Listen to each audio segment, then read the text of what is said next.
So let's open things up with the Bills and the Jets. That's a fun, competitive division. If it wasn't for Houston pulling out that last-second miracle, every team in that division would be 5-3 right now. And that gives you an idea of how fun it is and how competitive it's going to be. Let's start with the Bills. They can't afford to turn the ball over. They have very little firepower offensively. They're not very proficient running the ball. I mean, they can get yards, but they're not very efficient. You need to give them a lot of carries for them to get their yards. They do have Lee Evans, who is a game breaker. I will say that much. And they do have some quality guys offensively, but they don't have a ton of firepower. They tend to be a little more methodical, unless they're going deep to Lee Evans, because he's a very good deep threat receiver, but they can't depend on big plays. They can't afford these mistakes and turnovers, and these last two games, that's what's got them. Trent Edwards has been throwing a couple interceptions. There have been fumbles. Lots of little mistakes like that. Today they had 3, and if they can't dominate time of possession and get good field position to work with, it's hard for them to go anywhere. I mean, Trent Edwards is a second-year quarterback. Marshawn Lynch is a second-year running back. It's a young team. They have to win the turnover battle, and these last 2 weeks they're not doing it. And if that's a trend, this Buffalo thing is going down in flames. So lots of other things here. I mean, the defense doesn't have superstars.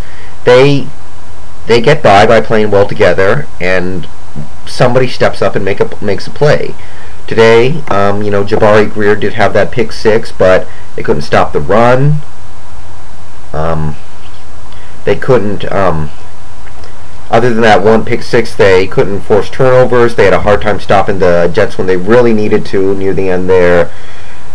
So the flaws are starting to show themselves a little bit. I mean, when you look at this team, Lynch was averaging 3.5 yards per carry when they were winning. Trent Edwards had 5 touchdown passes through 5 games, I think. None of the receivers were headed for more than 1,000 yards receiving, I don't think, at that time. They had no dominant defenders. And now all that stuff is starting to show itself, and the division is now very competitive. They can't depend on being able to split the season series with their division rivals anymore. They're gonna, I said earlier this year I felt that if they could take 1 from the Pats, 1 from the Jets, and 1 from the Finns, they would win this division. Now I don't know. Jets side, the pick by Favre made me think Chad Pennington had dressed up in a number 4 jersey. Thought it'd be fun to play a prank on the New York faithful. Other than that, he played a better game than he has lately, because he's been going through a tough time, and he's working it out. The play calling was a little better. I still think it could have been better, but they ran the ball more. They had a balanced attack. They used Thomas Jones well. They hit some big plays to guys like Leon Washington, who is their game breaker. And defensively, they were getting all kinds of pressure. They forced some key turnovers. Got the big pick 6, and they're bet right in this thing. This division race is going to be fun. Bears-Lions. The sex cannon is back. And if you guys don't get that joke, I don't know what to tell you. But that's what we call Rex Grossman around these parts, okay? The sex cannon. He also goes by the dragon. He likes to unleash the dragon, and he's back. And the Bears just got that much more fun to watch. So I don't know where it's going to go, but he's their man for the next month, because I can't see any scenario where they actually go to Caleb Haney or whatever his name is. So this game, Grossman had a couple of touchdowns near the end to help assist in the comeback victory, which is obviously huge. They can't afford to lose games to the Lions. Matt Forte got his yards per carry up. He had like 22 carries and 130 yards, so he's stepping it up. It's a shame that Orton's injury comes now, because he was really starting to play well. He was coming along. And he's out for a month now, so it's Grossman's show. It's weird because the league has so much parity right now. A team like the Lions can play tough against teams like the Redskins and Bears because the talent disparity is not huge. They're just the worst team in the league, yes, but it's not by far. So they're able to be competitive with a team like the Bears. It was like pretty much what I expected from an NFC North game. There were a lot of turnovers, a lot of big plays by the defense, wacky stuff happening. It reminded me a little bit of the Vikings-Bears game a couple weeks ago.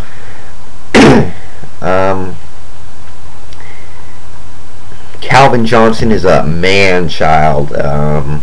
He's going to become something special because he's got no help around him right now, so I'm glad to see him playing so well. And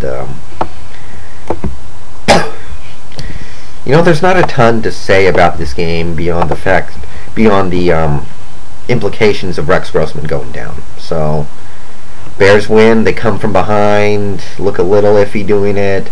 That defense, it's been inconsistent this year. They got to step it up now. Bengals, Jaguars. This was the easy part of the Jaguars schedule, guys. They were playing the Browns, the Bengals, and now they're playing the Lions. So when you're talking about not being able to take advantage of a stretch of 3 games that you definitely should win, well, that kind of gives you an indication of where the season is headed. Jacksonville. They're a running team that can't run the ball. It's not all their fault. They lost pretty much all of their offensive linemen to injury. But it is what it is, and they have to overcome that, and they can't right now. They can't run the ball at all. Not Jones Drew, not Taylor. Their most proficient running back right now is David Garrard. Christ. And, playing from behind like they have lately, it does inflate passing numbers a little bit, admittedly. But when I look at a guy like Matt Jones, who's actually on pace to put up a 1,000-yard season, I applaud that because he looked like his career was in the dumps. And he's digging it out. This Jaguars defense that used to be feared, it's starting to get a little older, I think, with guys like, Henderson is still pretty young, but he's not, but I guess he's more middle-aged for a football player now. Mike Peterson's getting old. Rasheem Mathis isn't what he needs to be. This defense used to be terrifying to play. It was a great defense. I don't know what happened this year. Search me, So that's pretty much the story of the Jaguars right now. I know a couple of Jaguars fans on a forum I go to. They're disheartened right now, but you just got to look forward to next week and hope things work out for you because there's still talent on this team. I say that kind of loosely, but there's still talent here. They can still get it together. And also that 2-point conversion at the end, that says a lot about Jacksonville. The Jacksonville team I've known these last few years would just power run that. They try and pass it. I think that tells you a lot about where they are right now. They're a running team that can't run it. Bengals get their first win. Big props to Ryan Fitzpatrick. Cedric Benson. Problem child of the NFL. Coming around. Chad Johnson had a couple of touchdown catches, which is nice. Shango, I think it was predicted that he would have a better second half than first half, and so far so good. There was a little bit of a fight in this game too, a little bit of an altercation between Whitworth and Henderson, and there was some punching and helmet pulling and eye gouging, so I think some suspensions are going to come down for that.